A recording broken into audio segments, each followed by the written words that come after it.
Di desa Kedung Jati, hampir setiap rumah punya sumur sendiri, tapi hanya satu sumur yang tidak pernah dipakai lagi. Sumur tua di belakang rumah almarhumah Nenek Sari. Sumur itu ditutup papan kayu tebal, diikat kawat dan selalu diberi batu di atasnya. Orang-orang bilang airnya tidak pernah surut. Kedengarannya biasa saja, tapi di musim kemarau panjang pun airnya selalu terdengar penuh, seperti tepat di bawah bibir sumur.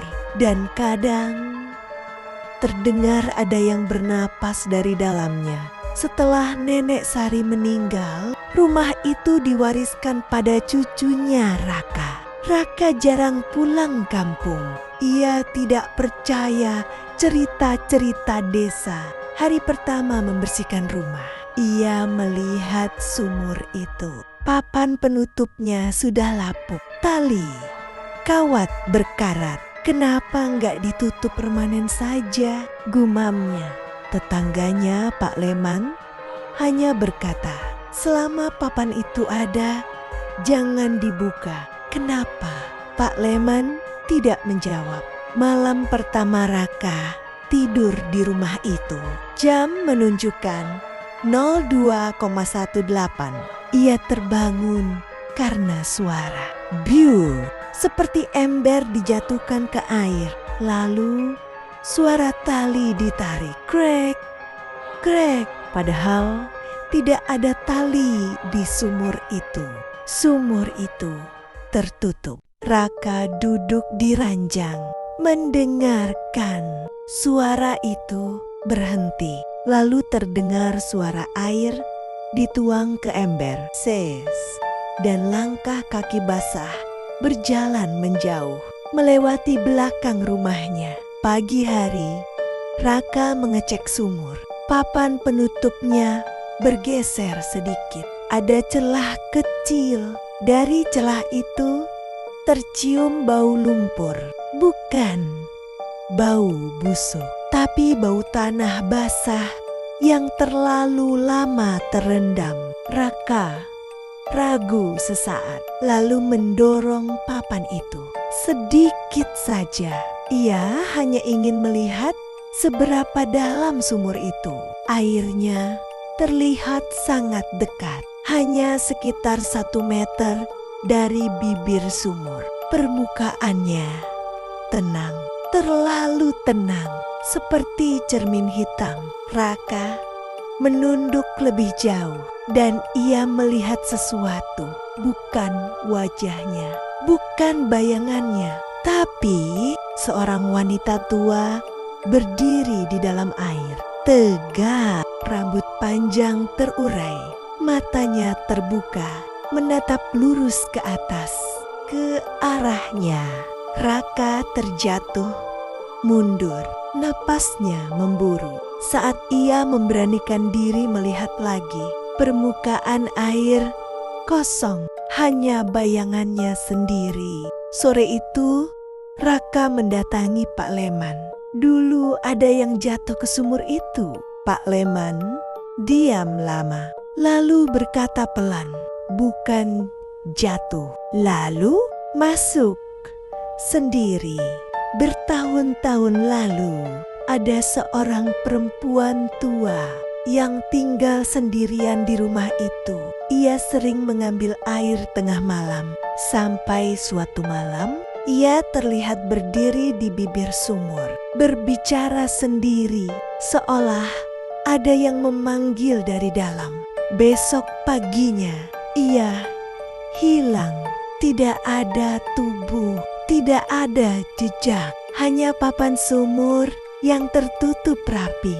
Sejak itu, setiap penghuni rumah itu mendengar suara ember malam hari, seolah seseorang masih mengambil air.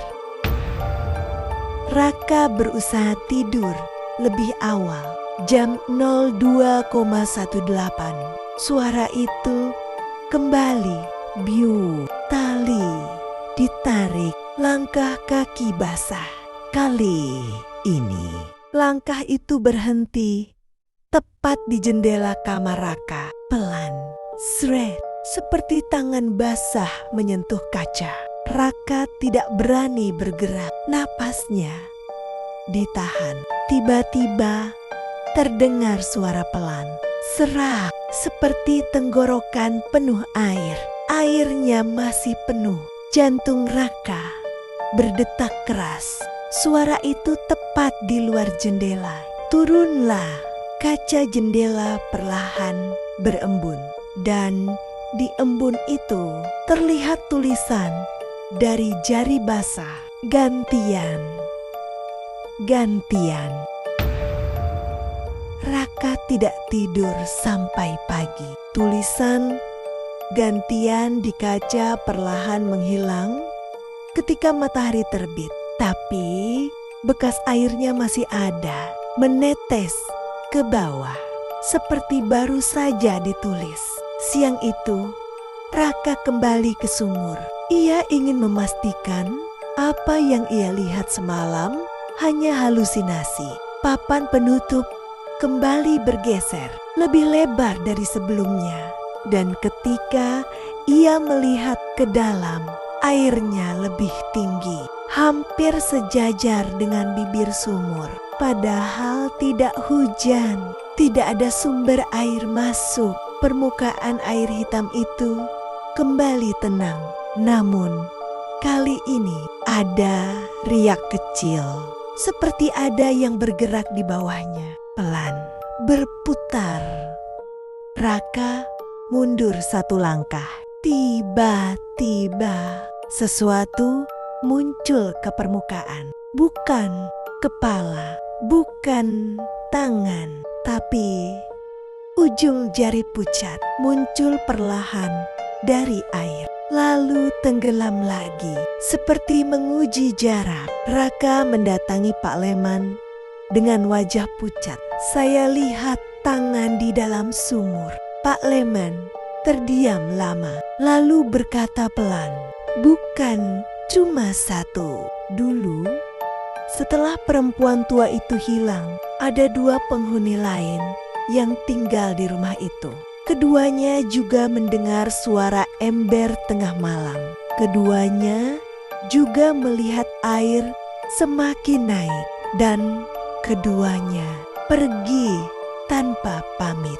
Rumah ditemukan kosong, pintu terkunci dari dalam, sumur tetap tertutup rapi.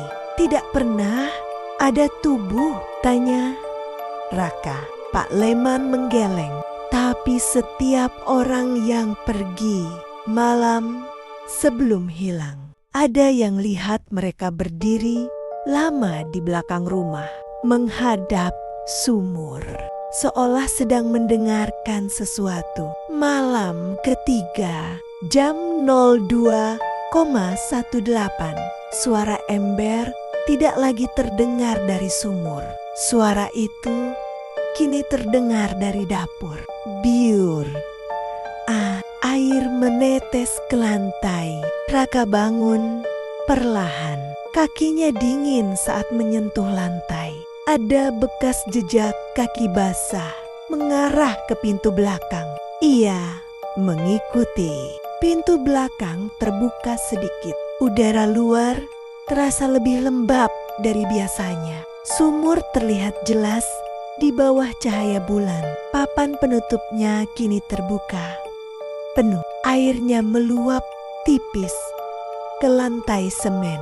Dan di tengah sumur, wanita tua itu berdiri lagi. Kali ini lebih jelas. Tubuhnya tidak mengapung. Ia berdiri di atas air. Rambutnya basah menutupi wajah. Dan kepalanya perlahan terangkat. Matanya hitam, kosong, airnya penuh. Katanya pelan, suaranya terdengar seperti datang dari dalam kepala Raka. Kami sudah lama menunggu. Raka mundur, tapi kakinya tidak bergerak, seperti menempel ke tanah. Permukaan air bergolak dan satu persatu wajah muncul di bawah air. Wajah-wajah pucat, mata terbuka, diam menatap ke atas. Ada pria, ada perempuan, ada yang lebih muda.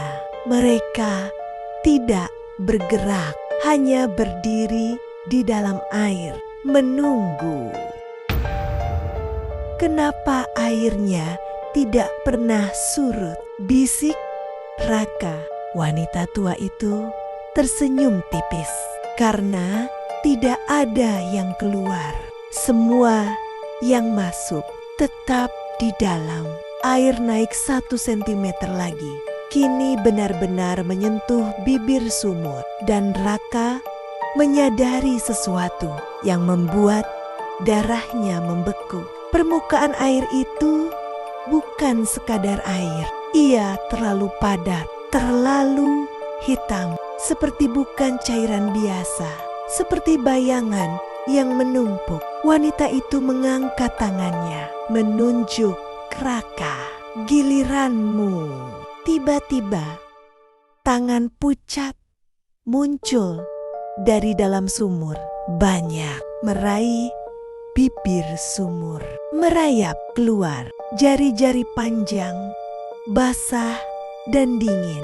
Raka akhirnya bisa bergerak. Ia berlari masuk rumah, menutup pintu belakang, menguncinya.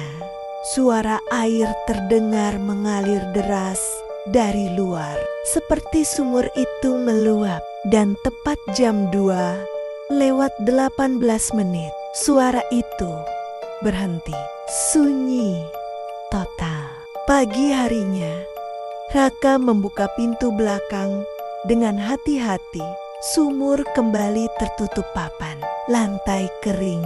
Tidak ada bekas air, seolah tidak pernah terjadi apa-apa. Namun, di dinding belakang rumah ada garis-garis lembab setinggi dada orang dewasa, seperti bekas air pernah naik sampai sana. Dan di lantai dekat sumur ada satu jejak kaki basah. Bukan jejak masuk, tapi jejak keluar, mengarah ke rumah. Subuh belum tiba ketika suara itu datang lagi. Bukan ketukan, bukan langkah, tapi suara seperti sesuatu yang menggesek dari bawah papan lantai. Erti. Rian terbangun dengan napas tercekat. Kamar terasa lebih dingin dari biasanya. Embun tipis muncul di kaca jendela. Padahal malam tidak hujan. Ibunya juga terbangun. "Kamu dengar?" bisiknya. Rian mengangguk pelan. Suara itu berhenti, lalu terdengar lagi, lebih dekat. Seperti tepat di bawah kasur, ibunya berdiri, tangannya gemetar. Tapi ia tetap mencoba berani. Ambil senter. Rian mengambil senter dari meja belajar. Mereka berdua turun dari kasur perlahan. Papan lantai kayu terasa lembab saat cahaya senter diarahkan ke bawah kasur. Tidak ada apa-apa, tapi suara itu tidak berhenti. Ia berpindah menuju sudut kamar. Sudut yang tepat di atas bekas noda air yang tadi siang ditemukan Rian. Tiba-tiba, tok, satu bunyi keras dari bawah lantai. Ibunya terkejut sampai menjatuhkan senter. Cahaya berputar liar sebelum akhirnya mengarah ke celah kecil di antara papan kayu. Dan dari celah itu, air merembes, bukan air jernih, air keruh. Kehitaman perlahan mengalir membentuk garis tipis di lantai. Rian mundur beberapa langkah.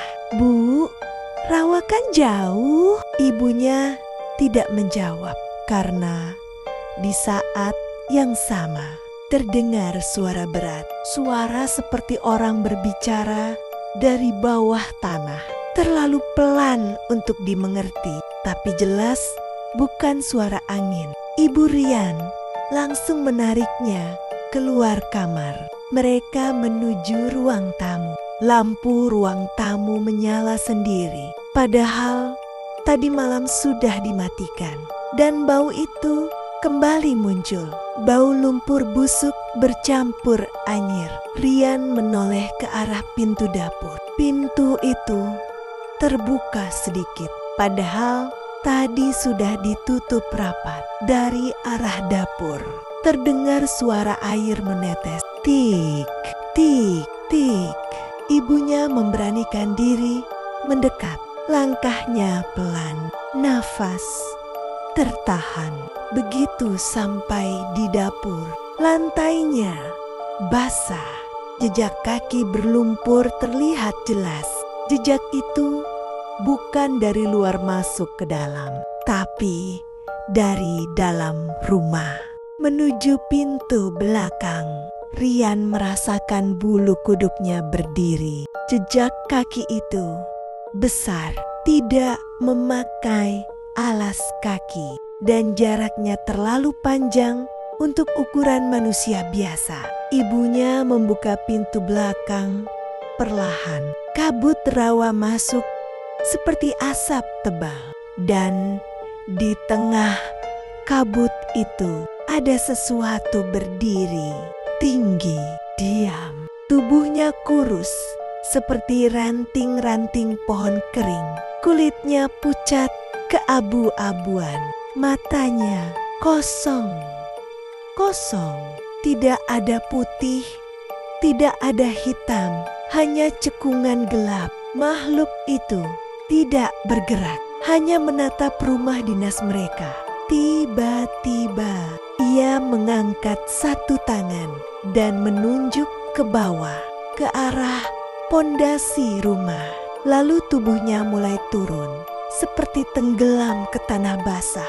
Perlahan, perlahan, hingga menghilang. Kabut kembali menutup rawa. Ibunya langsung menutup pintu keras-keras. Rian hampir tidak bisa bernapas. Beberapa menit berlalu dalam keheningan. Lalu, krak, krak, suara papan lantai retak dari arah kamar Rian. Mereka berdua berlari kembali, dan yang mereka lihat membuat darah terasa membeku. Sebagian lantai kamar Rian ambles, lubang menganga selebar 1 meter. Di dalamnya bukan tanah. Tanah bukan kayu penyangga, tapi lumpur hitam pekat.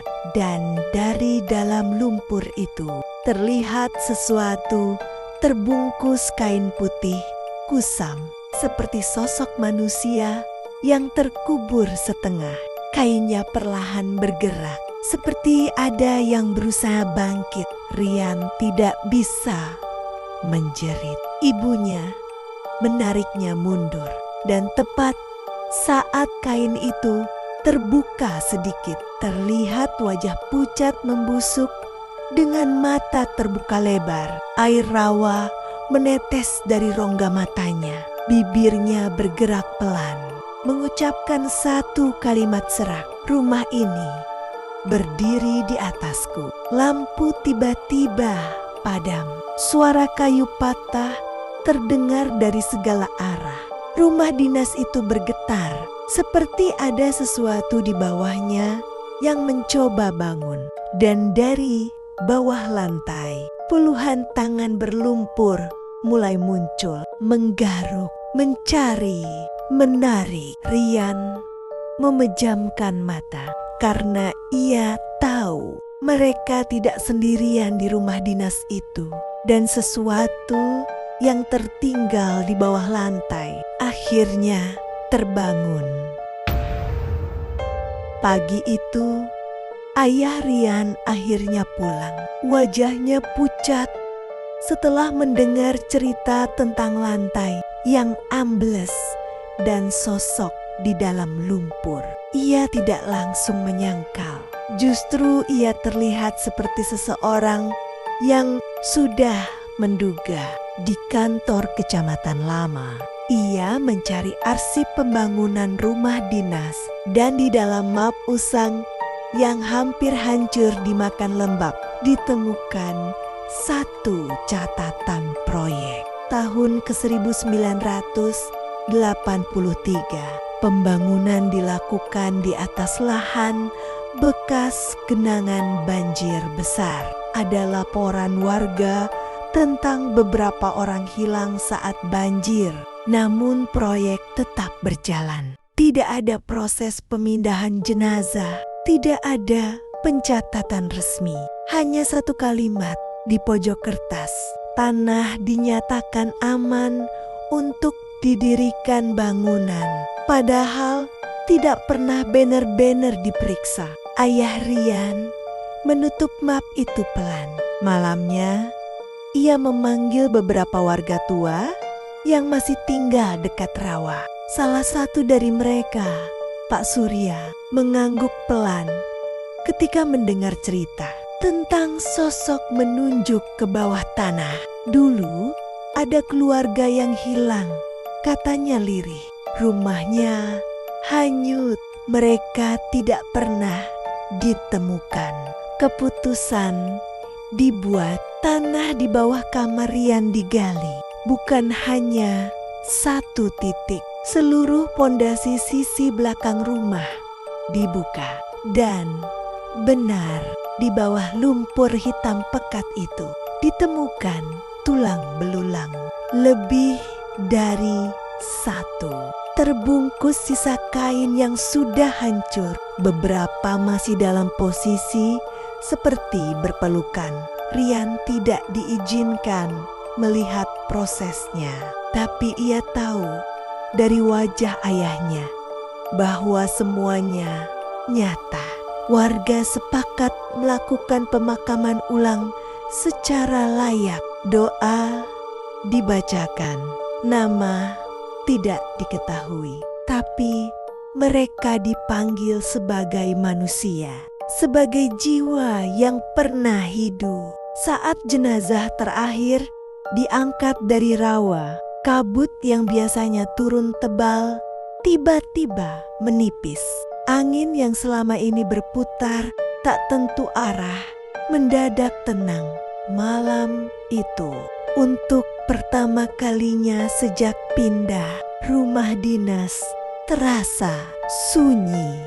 Bukan sunyi mencekam, tapi sunyi yang ringan. Tidak ada bau lumpur, tidak ada suara gesekan di bawah lantai, tidak ada tetesan air hitam. Rian bisa tidur tanpa terbangun.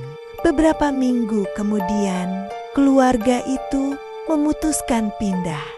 Bukan karena takut, tapi karena mereka tahu rumah itu menyimpan sejarah yang terlalu berat. Rumah dinas itu akhirnya dibongkar. Tanahnya diratakan. Rawa tetap ada. Tenang. Tenang. Diam. Namun sebelum hari terakhir pindah, Rian berdiri menatap kabut pagi. Ia merasa ada sesuatu di sana. Bukan ancaman, bukan amarah, hanya tatapan seperti seseorang yang memastikan bahwa mereka tidak lagi tertinggal. Kabut bergerak pelan, dan untuk sesaat Rian melihat bayangan samar beberapa sosok berdiri berdampingan. Tidak menyeramkan, tidak rusak, hanya diam, lalu menghilang bersama cahaya matahari yang naik.